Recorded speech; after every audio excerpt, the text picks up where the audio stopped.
E aí, tudo bem? Boa, faz tempo que eu vim aqui, né? Acho que faz bastante tempo, né? Bom, eu acho que a gente precisa de um publicitário olhando o nome dessas aulas, viu? Porque eu fico pensando, quando eu coloco o slide, eu sempre põe um nome para me achar, né? Eu fico pensando, nossa, o pessoal deve ler o tema quando chega, deve dar um ânimo, uma vontade de saber, né? Normas da vida espiritual, puxa, era isso que eu queria saber. Para que mediunidade? Esses assuntos não são tão legais. As normas da vida espiritual é o que a gente quer, né? E vocês já estão vindo num... Para quem é advogado, tem algum advogado aqui? O pessoal, os advogados estudam um tal do Vademecum, né? Que são todas as leis. Então vocês estão vindo nessa pegada, né? Porque lei disso, lei daquilo, vocês estão umas 4 aulas ouvindo falar de lei, né? Mas, o que é essa aula aqui? Essa aula, na verdade, ela é sobre aquela sensação que a gente tem, às vezes, de estar vivendo em 2 mundos ao mesmo tempo. Não sei se alguém já teve a oportunidade de viajar para um lugar muito diferente, dentro ou fora do Brasil, e aquela sensação de que aquela cultura que você está é diferente, tem coisas que parece que não se encaixam direito, que o jeito de comer ou alguma forma das coisas funcionarem, ou o jeito que as pessoas se locomovem, mas tem sempre alguma coisa meio diferente, né? No fim do dia, é um pouco sobre isso que a gente vai falar aqui. Só que isso acontece com a gente enquanto encarnado. Porque, querendo ou não, a gente está sempre vivendo sob 2 mundos diferentes. É sobre isso que a gente vai falar hoje. Beleza? Muito bem. Aqui tem uma passagem do Evangelho segundo o Espiritismo e eu não sei se já tiveram a oportunidade ou a curiosidade de ver, eu sei que é meio nerd isso, porque sai um pouco do Pentateuco, dos livros base e tal, mas o Kardec, depois da codificação, ele tinha uma revista espírita, que você consegue achar o PDF dela, e é super interessante porque ele continua recebendo mensagens dentro da sociedade espírita e eles ficam estudando essas mensagens, eles se estruturam como grupos mediúnicos que a gente tem hoje em dia, um pouco diferente, né, porque faz muito tempo e era uma outra dinâmica, mas basicamente a ideia era eles se aprofundarem, porque pensa que o que a gente tem de base da doutrina espírita, da época do Kardec, são aqueles livros. Depois é que vem Chico Xavier, Divaldo, com 400 livros, depois, mas os romances espíritas vão aparecendo bem depois, né? Então a base de como era a vida espiritual ainda era muito nublada ainda, né? E aí é muito legal você ver lá na Revista Espírita, hoje eles juntam em livros, e aí tipo assim, Revista Espírita, 1800 e tanto, um ano, e aí tem janeiro, fevereiro, março, abril, você consegue ir vendo, né? E tem vários momentos de depoimentos do plano espiritual. Isso é muito legal. O Céu e o Inferno também tem um pouco, a Gênesis tem um pouco também, que são momentos em que a gente ouve o Espírito se colocando de uma forma tão crua que até assusta um pouco. Você fala, caraca, que interessante. Por exemplo, o que acontece com uma pessoa que acabou de desencarnar e dá um depoimento? Esse é o tipo de coisa que a gente acha nos livros do Kardec, mas a gente também acha na Revista Espírita. E aí, essa passagem me lembra um pouco esses depoimentos da Revista Espírita, porque ela é uma mensagem muito interessante que eles receberam e aí vem sendo colocado dentro do Evangelho, lá no capítulo 2, que diz assim... O título é Uma Realeza Terrestre. Quem melhor do que eu pode compreender a verdade dessas palavras do nosso Senhor? O meu reino não é deste mundo. O orgulho me perdeu na terra. Quem, pois, compreenderia o nenhum valor dos reinos da terra se eu o não compreendia? Que trouxe eu comigo da minha realeza terrena? Nada, absolutamente nada. E como que para tornar mais terrível a lição, nem sequer me acompanhou até o túmulo. Rainha entre os homens, como rainha julguei que penetrasse no reino dos céus. Que desilusão, que humilhação, quando, em vez de ser recebida aqui qual soberana, vi acima de mim, muito, mas muito acima, homens que eu julgava insignificantes e aos quais desprezava por não terem sangue nobre. Oh, como então compreendi a esterilidade das honras e grandezas que com tanta avidez se busca na terra. Para se granjear um lugar neste reino, são necessárias a abnegação, a humildade, a caridade em toda a sua celeste prática, a benevolência para com todos, Não se vos pergunta o que fostes, nem que posição ocupastes, mas o bem que fizeste e a lágrima que enxugaste. Compadecei-vos dos que não ganharam o reino dos céus. Ajudai-os com as vossas preces, porquanto a prece aproxima do Altíssimo o homem. É o traço de união entre o céu e a terra. Não os esqueçais, diz uma rainha de França em 1863, quando foi psicografada essa mensagem. Olha que interessante, tem um depoimento de uma rainha, e o que ela traz? O choque entre, e vamos lembrar que, por mais que houvessem pessoas com uma consciência grande do que se representava, tinham muitas pessoas que acreditavam também no que era dito. E o rei e a rainha eram os representantes de Deus no mundo. Eles eram os escolhidos de Deus. Então, não sei se vocês viram The Crown, essas séries que falam da realeza, né? Muitas vezes eles estão num contexto que eles acreditam de fato que eles são aquilo que está sendo dito para eles. Eu sou o escolhido de Deus, né? E aí o tamanho choque que é você passar a sua vida inteira dentro de um contexto, e aí quando você morre, quando você desencarna, você encontra outro completamente diferente. Lembra que eu estava falando sobre viver em dois mundos ao mesmo tempo? Ele seria escolhido de Deus, mas ele vai viver igual a Deus, não Pois é, mas o ponto acho que assim, será que quando uma pessoa, um monarca, com muito poder, quando ele toma uma ação que na verdade é uma ação que ele, de certa forma, lá dentro sabe que está prejudicando as pessoas, ele não sente alguma coisa lá dentro? É isso que eu estou falando de viver em dois mundos. De certa forma, a gente tem uma bússola moral muito forte dentro da gente. O que acontece é que a gente deixa outras coisas sobreporem essa bússola, muito pelo contexto em que a gente está. Então, se eu tenho pessoas me dizendo que não tem problema fazer isso, eu vou me convencendo, porque também é conveniente, porque eu também gosto, porque eu também acho que isso é legal.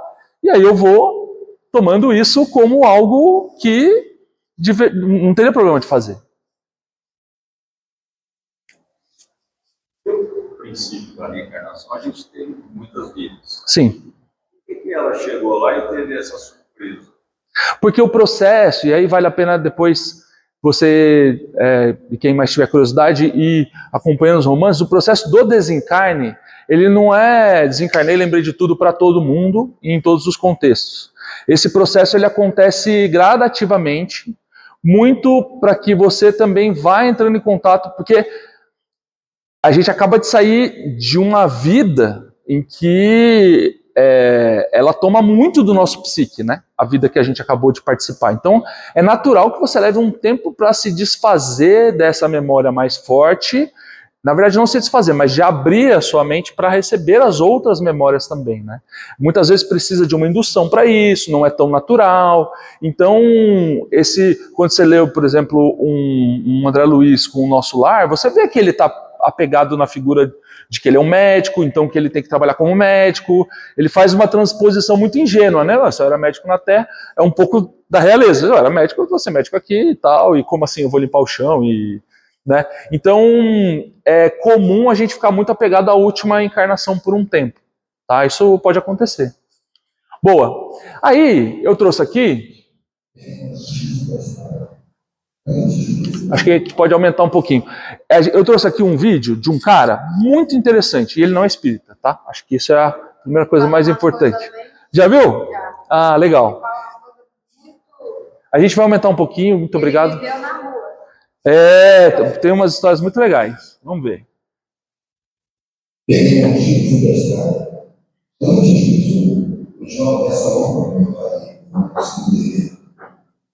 E não podia ter uma geração, mas ele tendência a ter tudo isso. E achou que estava corrompido. Ele foi com Jesus.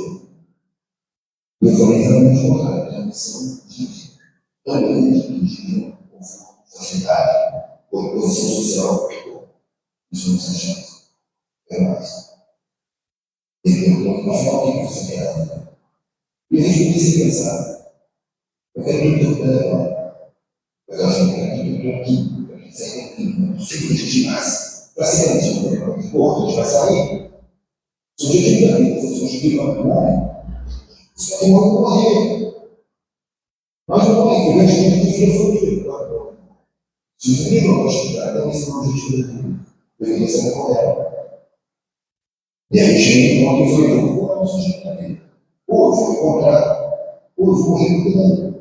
Porque essa vida que eu não vou viver, só me traz angústia. Eu vou entrar em depressão. Óbvio, eu vou me deixar aqui. Vou cair uma forma comum.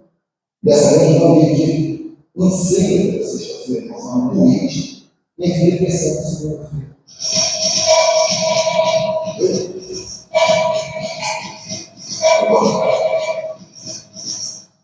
Tem valores. Valores que eu tenho construído. Não tem valores solucionados. Eu quero fazer na vida. Isso é um valor que não se busca. Eu tenho os valores, mas eu não vou fazer com que sejam mais comuns. Os mesmos humanos. Porque mecanismos funcionamentos no sistema. Eu também estudei na escola, estudei escola militar, eu fui induzido ao machismo nessa sociedade de Deus Pai. Eu fui induzido à competição, eu competi bastante. Desde 10 anos de idade, 2010 eu era corredor. E eu pratiquei muito esporte, competi muito. E fui crescendo assim, tinha muito prazer, ganhava muito, corria muito. Mas na adolescência eu comecei a ver pessoas que se dedicavam ao esporte com mais seriedade, mais coração. E essas que eu perdi foram muito tristes, muito tristes. E eu ganhei algumas conexões de pessoas nesse estado de tristeza. E eu me sentia culpado, porque para mim não era tão importante assim, ganhar. Eu deveria ter causado aquela tristeza. Então eu comecei a questionar a conexão. O ápice chegou no exército. Chegou um ponto que eu falei para mim, com mais do meu colega, tenente, eu não queria os meus. E eles chamam muito, eu tinha maluco. Eu tinha troféu, medalhas em várias modalidades. Eu era muito completo para crescer isso. Mas eu não queria mais competir. A tristeza que eu causei uma competição de exército marinho. Eu fiz tristeza homéricas. Eu sempre tive isso no tempo. São babaquices. Prazer tem na ganhar isso. Não correr mais que os outros. Então não vale a tristeza dos dois lados do vale. Então a vitória é muito doce. Você não fala de nada. Eu quero mais nada. E aí, depois que eu saí do exército, eu acho que isso não vai vir. Eu não quero mais ser. Eu não quero ser para ninguém. Não quero isso foi um alívio. Eu tinha 9 anos. Eu preciso de ser para ninguém. Eu quero ser para ninguém. Eu preciso de muito de pessoas. E as pessoas não percebem, elas desejam realmente vencer. E se elas não conseguem vencer, elas se sentem derrotadas. São sentimentos horríveis. A alegria da vitória é uma força de vida para acabar essa tristeza. Então não merece. Dever paz. Dever é muita importância. Não é uma coisa para você vencer. A razão deve acontecer desde que eu sou mulher na escola, é recordador, de repente vencer. E o sentimento não existe isso de que vencer na vida, de que viver. Eu acho que você já tem algumas mudanças de valor. Já são outros valores. Nos Estados Unidos tem um hospital de 2 terços. Evidentemente, para quando recebe decreto médico, ser um regime para morrer daqui a uns meses, tem que ser muito rico para esse hospital. Eu posso levar para casa e para casa. Esse hospital está dando suporte, não só pessoas ricas, isso se na sociedade. E as enfermeiras que já estavam, elas fizeram muito com as infecções dessas pessoas que já estavam com a sua máquina mental. Ele tem a coincidência exatamente essa. Essas pessoas se arrependiam de terem sido superficiais em coisas de relacionamento. Quando eu comecei a concluir que o que é mais importante na vida são os afetos, são os sentimentos. Não são as conquistas materiais, porque elas vão ficar aqui. Então as pessoas batendo excessos, elas alimentam a vida, atropelam pessoas, causam prejuízo, estudando. Não são sérias a fazer. Por isso você vê isso, você tem todas as coisas. O bem-sucedido de clareza, o cara bem-sucedido tem que ter uma depressão. Ele tem que ter uma depressão, eu vou ter dependente, óbvio. E agora você não é uma depressão. Eu não ouvi os valores. A gente pode superar os valores do trabalho. Se tornar mais solidário, mais cooperativo, mais competitivo.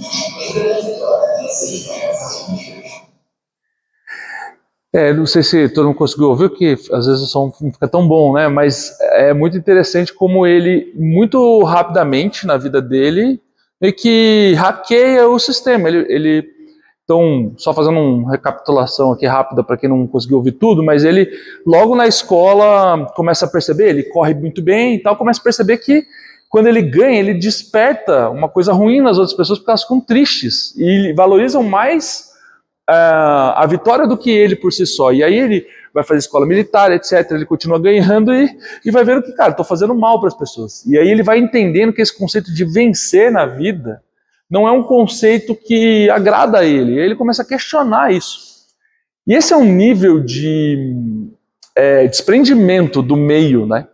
E também um nível de abstração do que a gente é muito colocado desde criança, a questão de competição, de que é vencer, desses valores que são passados muitas vezes sem a gente necessariamente falar sobre eles, mas o fato de a gente viver num contexto que nos lembra a todo momento disso, né?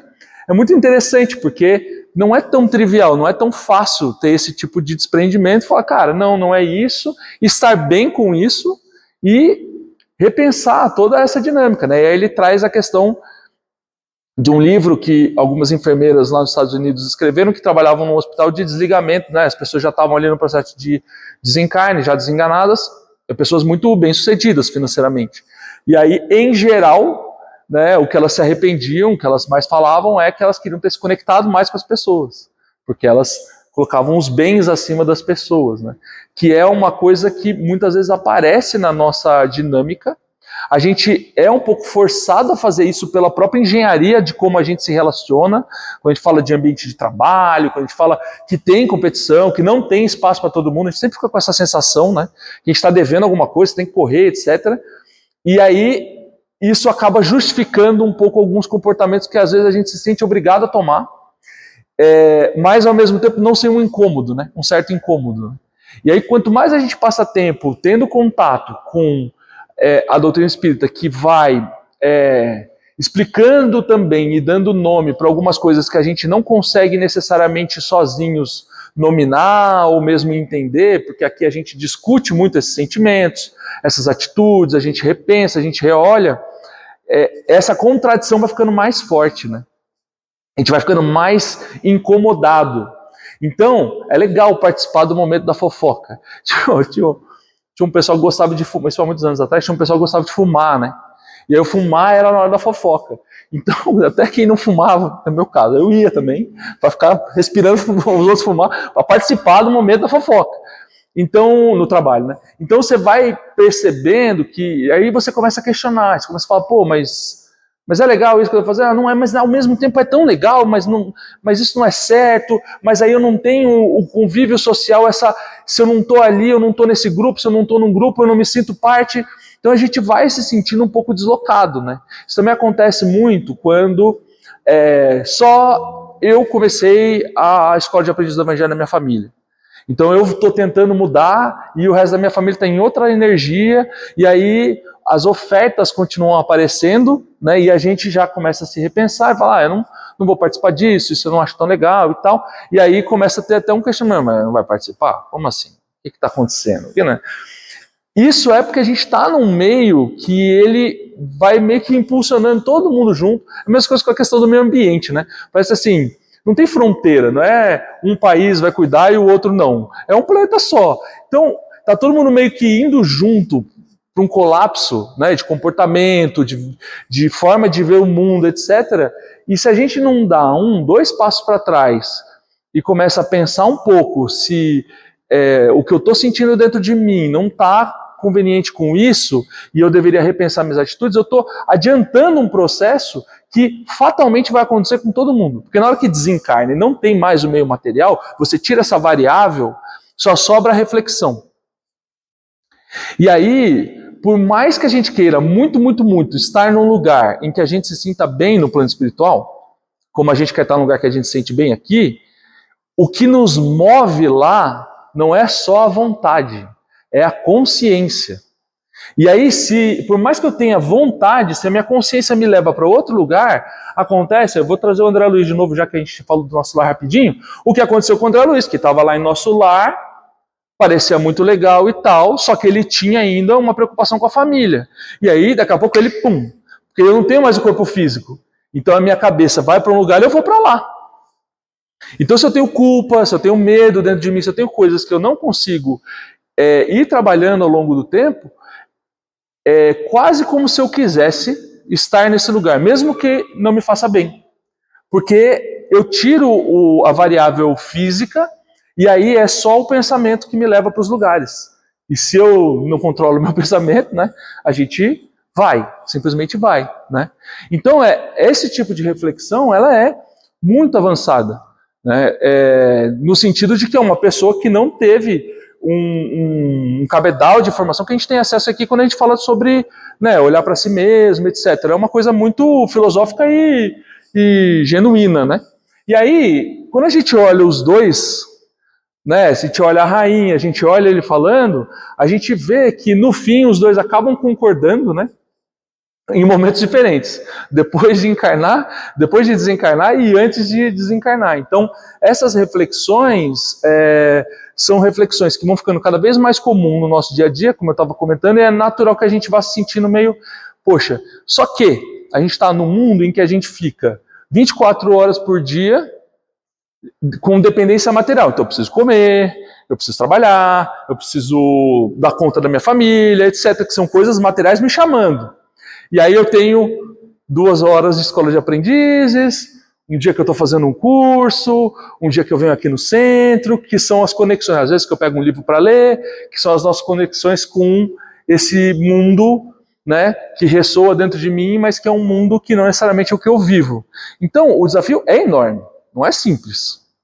Exige muita força de vontade, não é algo trivial, porque a gente está num caminho que vai nos chamar para outras reflexões e outras coisas. Os estímulos são todos para esse lado. Né? Então, literalmente, muitas vezes a gente está contra a corrente, a gente está questionando a corrente. Né? E isso não é simples de ser feito, é muito mais fácil a gente se largar e deixar ir com o rio, tipo dieta, né? Ah, vou lá, apareceu um bolo, ai, poxa vida. A questão hoje presente é a validação, né? A validação. Preciso de alguém, que nem você falou no começo, preciso que alguém me fale, não a minha consciência está me dando já a minha validação, não, mas eu preciso de alguém físico que te incentive a seguir aquilo. Mas é legal, assim, para algumas pessoas funciona a validação, isso é o ponto fraco, para outras já é orgulho, é o fato de não conseguir não ser o melhor. Para outras, então, no fundo, fala sobre a gente mesmo, né? Fala sobre o que a gente também valoriza e que a gente quer e que não necessariamente é o melhor. Tem várias reportagens, já foi em podcast, ele fala muito. Ele fala muito bem. Ele parece que é bem expandido, né? Acho que é um ser espiritual bem elevado. Bicho solto, é bicho solto. Bem elevado. E aí, né, essa frase do Divaldo é legal também. O que a gente tem, a gente deixa, e o que a gente está sempre com a gente, né? Então, quanto tempo a gente passa construindo coisas, querendo ter coisas, né? Sendo que depois isso não vai nos acompanhar. O que a gente vai levar é o ensinamento, as reflexões, o que a gente conseguiu conquistar aqui de evoluções, né, das nossas dificuldades, as pessoas com as lágrimas que eu enxuguei, né, eu acho isso legal quando a rainha fala, né, quais foram as lágrimas que você enxugou, que é menos sobre você e mais sobre o outro, né, porque isso também acontece, né, quem que vai, o Alta Compadecida é muito interessante, porque é um grande tribunal ali, né, no momento do João Grilo e do Chicó, do João Grilo especificamente, e aí você tem quem fala por você, quem vai falar pela gente? Quem são as pessoas que eu enxuguei a lágrima e vão estar ali, né, para falar, não, pô, essa pessoa aqui, né? Isso é interessante da gente pensar. E aí tem uma questão, e aí essa dualidade, né, que as leis humanas, elas são leis que refletem e evoluem a nossa sociedade. Então, tudo bem, não existe mais a barbárie que existia no feudalismo, né? Houve evoluções, há preocupações, mas ainda assim refletem o momento atual da sociedade. Enquanto que as leis divinas, elas são imutáveis. As leis divinas, elas não são da Terra. As leis divinas são do universo. É algo muito maior. E aí, a gente pode até escolher negar, que são as leis que vocês vêm estudando. A gente pode escolher negar a lei divina. Está no seu direito. Mas você também, seria o mesmo que você negar a gravidade. Uma lei de Newton. Ah, não concordo com Newton. Ok, só que você está sob efeito da gravidade. Você pode não concordar, mas ela está atuando sobre você. É mais ou menos a mesma lógica. Então, sabendo disso, como que a gente vai entendendo mais profundamente como essas coisas funcionam, para que a gente vá vivendo como um ser que está sob as leis divinas, e não só simplesmente, né, sofrendo as ações dela. Isso também é uma camada de consciência a mais. E aí, o processo de reencarnação, que é uma ferramenta super poderosa para a gente ir fazendo essa evolução, ela é muito interessante porque ela atua principalmente em 3 grandes frentes, que é a inteligência, e aí não adianta você evoluir muito uma e deixar as outras para trás, porque em algum momento vai haver um desequilíbrio e você vai precisar olhar para as outras coisas. A inteligência, que está baseada na ciência, o senso moral, que está sempre dentro da gente, e aí quanto a gente dá ouvidos a isso ou não, quanto a gente dá espaço para isso ou não, e o sentimento, que é o amor. Sem esse combo, se tiver só uma dessas coisas, a gente ainda assim vai estar em desequilíbrio, porque a gente não vai estar conseguindo evoluir verdadeiramente em todas as frentes que compõem, né, um ser humano de bem, uma pessoa de bem, né? Em todos os passos a gente está sempre sob as leis divinas. Então, lembrando as leis, né? Lá a lei do trabalho. O nosso esforço é o que garante a evolução. Eu posso ficar parado? Posso não colocar esforço? Pode. O que vai acontecer? Nada. Você não vai evoluir necessariamente. Isso não quer dizer que também o universo vai deixar você paradinho. Que às vezes vem lá, não estou olhando para o lado, acabou catapau, né? Meu Deus, onde eu estava, o que aconteceu? Eu tomei um rapa aqui, as coisas mudaram, né? A gente às vezes se depara com surpresas na vida que são colocadas justamente para nos impulsionar. E o pior, às vezes essas pedras que a gente está indo, né? Aí tem uma pedra ali, aí parece que a gente... Não estou vendo a pedra, não tem pedra nenhuma, a pedra vai sair, a pedra não é louca. O que a gente faz quando ele vai atravessar a rua? Aí ele tá me vendo, ele não é louco, que ele vai acelerar. Uma coisa, a pedra está ali, não, ela está vendo, ela não é louca, ela vai sair. Né? Parece que a gente tropeça sabendo que a pedra está ali, e muitas vezes foi a gente que jogou antes de encarnar a pedra. Não, vou colocar a pedra ali para eu não ir para lá, para eu ir para o outro lado. E a gente mesmo vai lá e atropela a própria pedra que a gente colocou, que são as dificuldades do caminho, né? A lei do progresso, que é justamente essas pedras, que são os momentos em que, cara, você não vai retroagir, mas você eventualmente vai ter que desviar de umas pedras aí, para você justamente ser obrigado a repensar, né? E a justiça, o amor, a caridade, que é a justiça, não adianta só eu não fazer o bem. Eu preciso ativamente, não fazer o mal, aliás, eu preciso ativamente fazer o bem, porque isso tem um gatilho muito diferente de você ficar em silêncio. Isso te coloca numa outra postura. Uma coisa é ficar quietinho e, não, eu não fui lá e taquei a pedra. A outra é você estar junto com a pessoa que está sendo apedrejada, né? É completamente diferente o racional por trás disso, né? E a postura também. E o amor, que é a intenção sincera no bem, a solicitude, a misericórdia, o olhar para o outro de uma forma mais pura possível. E a caridade, que é a benevolência com todos, a gente não ficar julgando, que é super, hiper difícil, né? É muito difícil essa parte do julgamento. Em tempos de redes sociais, então, dá uma vontade, né? E aí tem um livro chamado Manual Prático do Espírita, que é muito interessante. E o Ney Prieto, ele traz aqui algumas reflexões muito legais. Então, uma das coisas que ele fala reforça isso que a gente está conversando aqui. Precisamos sair da condição de indivíduos conduzidos pelos envolvimentos do meio em que a gente está, do ambiente. Porque a gente está sendo conduzido e muitas vezes, sem perceber que eu estou na corrente. Sabe quando você está no mar e a correnteza está meio forte, aí você marca, clássico, né? Eu estou ali naquela barraca azul. Aí você vai, vira para o mar, daqui a pouco você está na laranja, a azul está 5 quadras para lá, você fala, meu Deus, o que aconteceu? Eu perdi o prumo, né? Isso é o meio em que a gente está. É muito fácil a gente ser conduzido por esse meio, reagindo e mudando. Então a gente tem que sair dessa condição para passar a categoria de condutores de nós mesmos. Intencionalidade, eu sei para onde eu estou indo. Com amplo conhecimento das nossas potencialidades em desenvolvimento, que eu preciso melhorar. É um trabalho de superar a densidade da nossa animalidade, que a gente tem uma porcentagem aqui que olha para a nossa sobrevivência. Pateta no trânsito, desenho do Pateta no trânsito. Aquele desespero, daqui a pouco, né, sai o Papa, um anjo, entra no carro, vira o demônio. Né? Essa animalidade, ela está muito ligada com os nossos momentos em que a gente traz mix de coisas ali, sobrevivência, o orgulho ferido mais, né, latente, esse tipo de coisa, é a hora que a gente fica o bicho, né? O peso da inércia aos impulsos espiritualizantes, alcançando esferas vibratórias mais elevadas que passam a modificar a constituição sutil do inventório espiritual e mental. Ou seja, quando a gente vai tendo essa intenção, olhando para isso e colocando energia nisso, a gente vai se aproximando desse lugar que a consciência nos leva, né? Que é um lugar mais leve, porque a gente tem esse senso moral já dentro da gente, a diferença é o quanto a gente dá ouvidos a isso e consegue praticar isso, né? E aí, nós somos consequências das nossas condutas e das nossas escolhas, querendo ou não. E isso tem muita relação, inclusive, com quem a gente é, a gente foi e a gente vai ser. Essa conexão de vidas, ela está intimamente ligada com as nossas decisões e as nossas escolhas. Então, o que eu sou hoje é fruto das boas e más escolhas que eu fiz no passado e o que eu serei também. Hoje eu sou a ponte para o amanhã. E aí, também a galera do Shape sempre fala, né? Verão tá chegando, vou começar a malhar no inverno, para estar bem no verão. Porque quando chegar no verão, você vai ter desejado ter começado a malhar no inverno.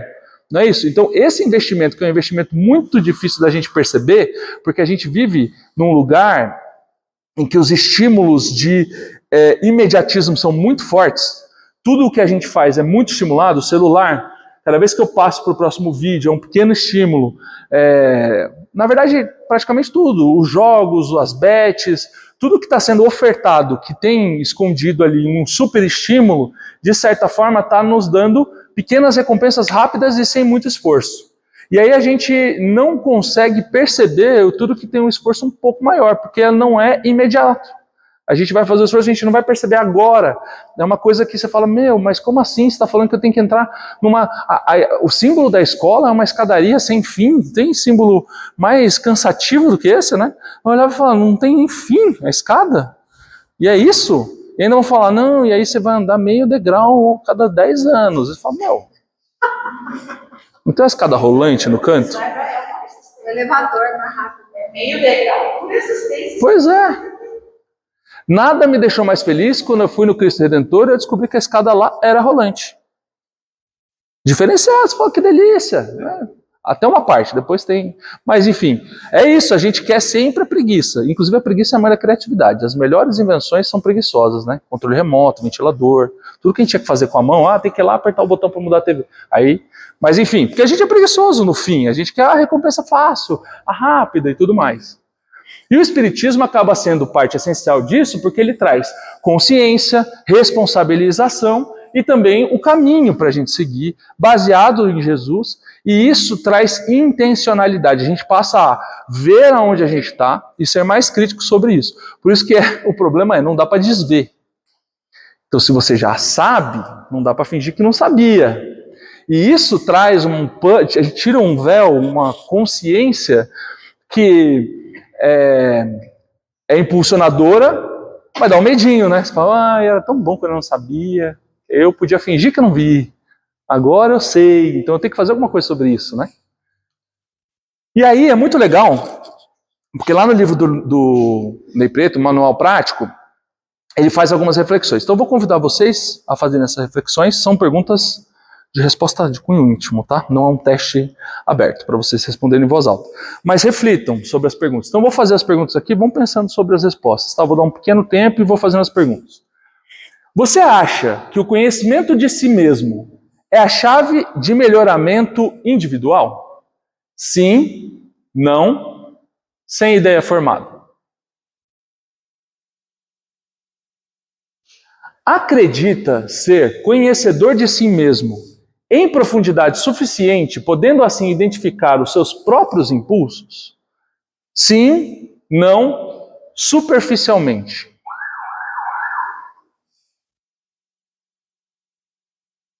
Já se preocupou em descobrir os porquês das suas principais manifestações impulsivas no terreno das emoções?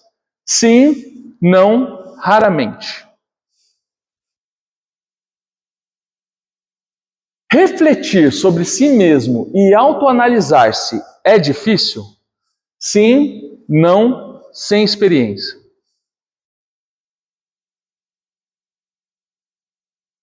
Como reage quando sente que ofendeu alguém? Fica penalizado, sente-se inquieto, reage com indiferença, pede desculpas, pratica autopunição. Depende. Depende de quem? Depende de quem, depende do caso, depende do que aconteceu.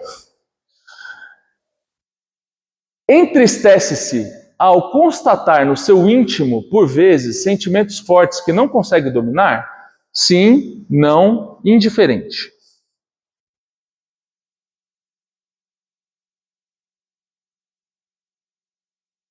Já tentou relacionar os seus principais defeitos? Sim, não, não vê razão para fazer. Diante de algum erro ou falha sua, como se sente? Indiferente, deprimido ou procura corrigir-se?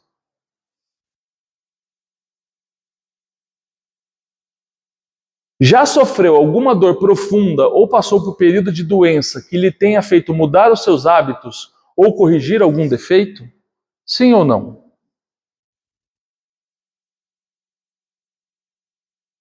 Acha que se sentiria mais feliz e alegre compreendendo e controlando melhor as suas reações desagradáveis?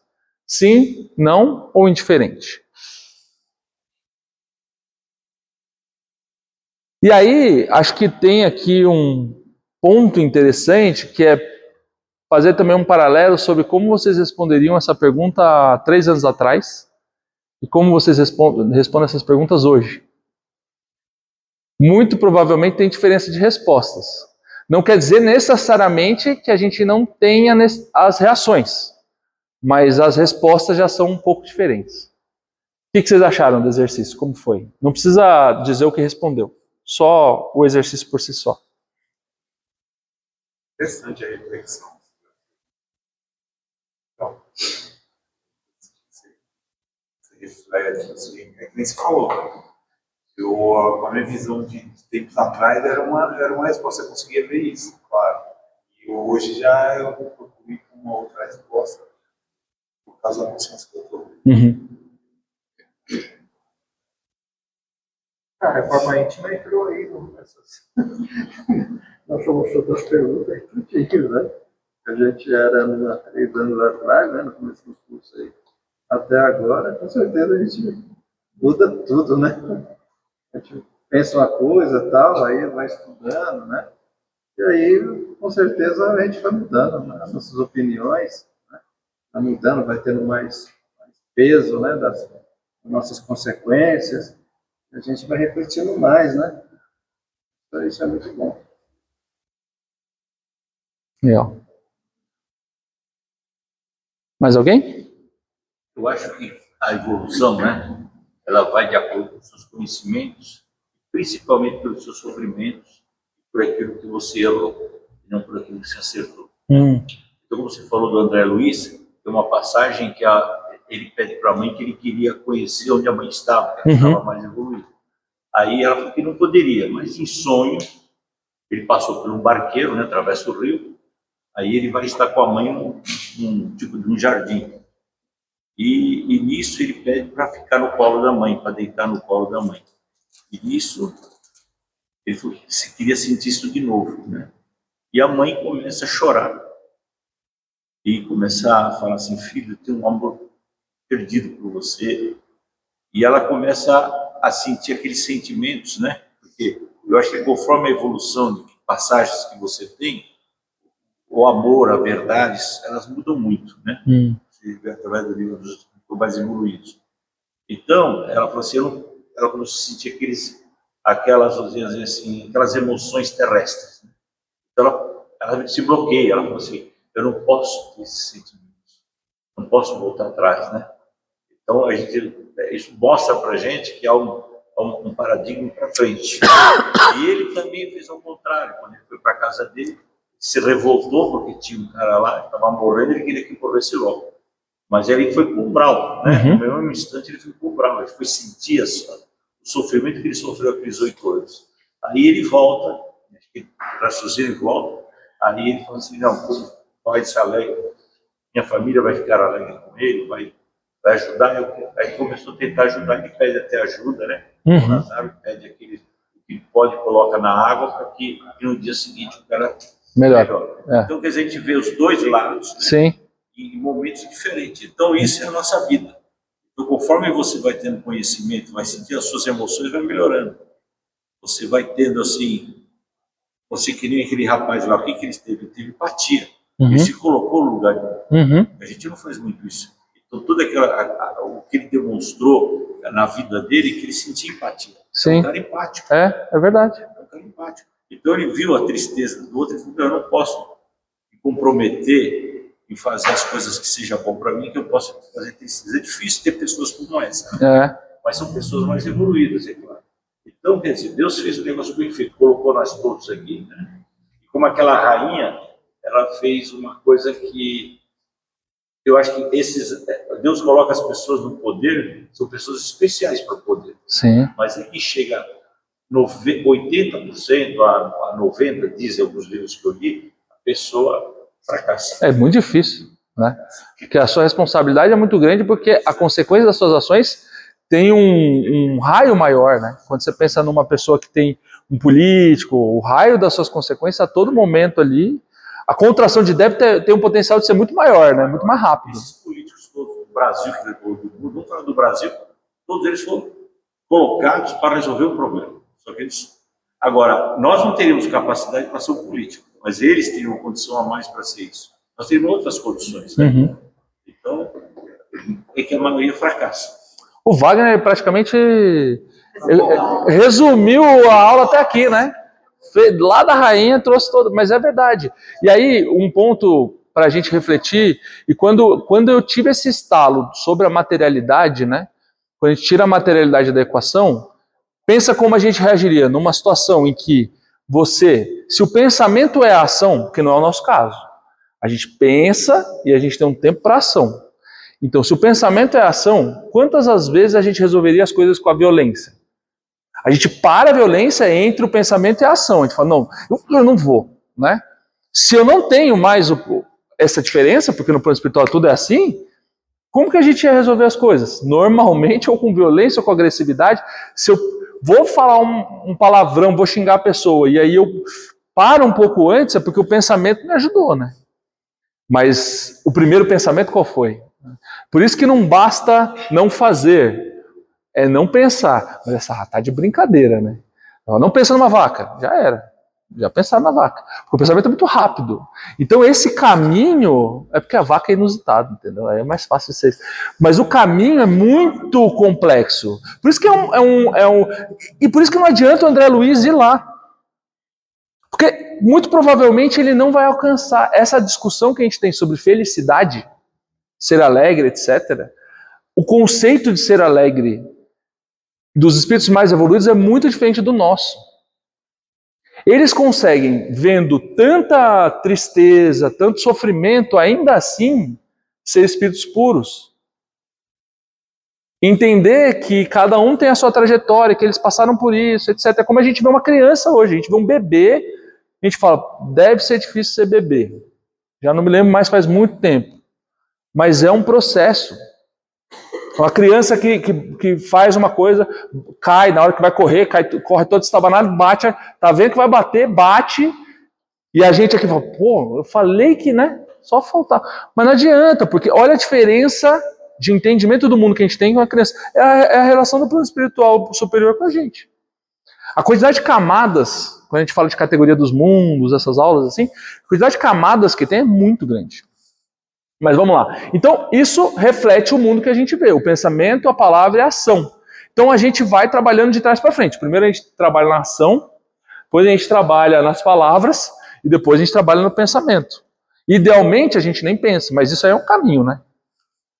E aí, quando o evangelho vai falar do homem de bem, ele traz algumas características pelas quais a gente deveria perseguir. São todas fáceis, vocês vão ter todas, vai ser muito tranquilo. Ser honesto, fraterno, coletivo, útil. E útil eu acho muito, né, inusitado no primeiro momento. Cara, você ser útil. Ser útil é algo muito sobre o outro, né? Não é sobre você. Porque quem te dá utilidade é o outro. Ah, essa é uma pessoa útil. Você pode, eu sou super útil. Mas quem tem que atestar se você é útil ou não é o outro. Então já é se colocar sob a perspectiva do outro. Eu estou sendo útil? É já pensar sobre o meio. É um pouco do que o Eduardo fala, né?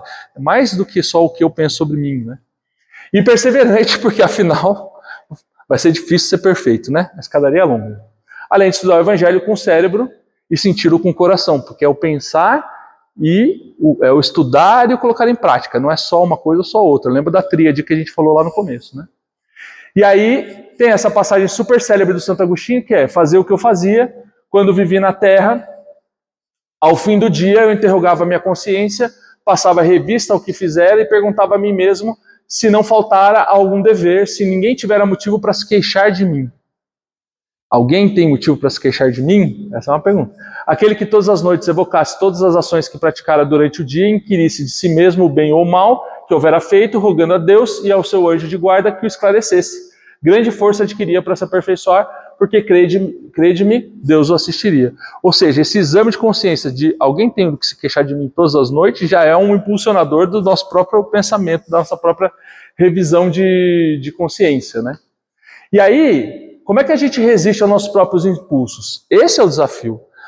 Os cristãos não vão ser mais jogados aos leões. Os leões são os nossos próprios impulsos.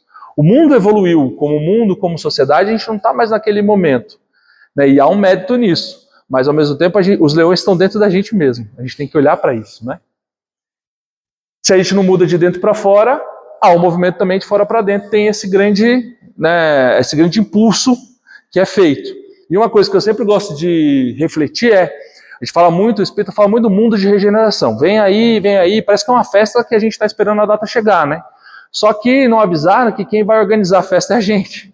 Então a gente tem que organizar a festa, porque senão a festa não vai chegar, entende?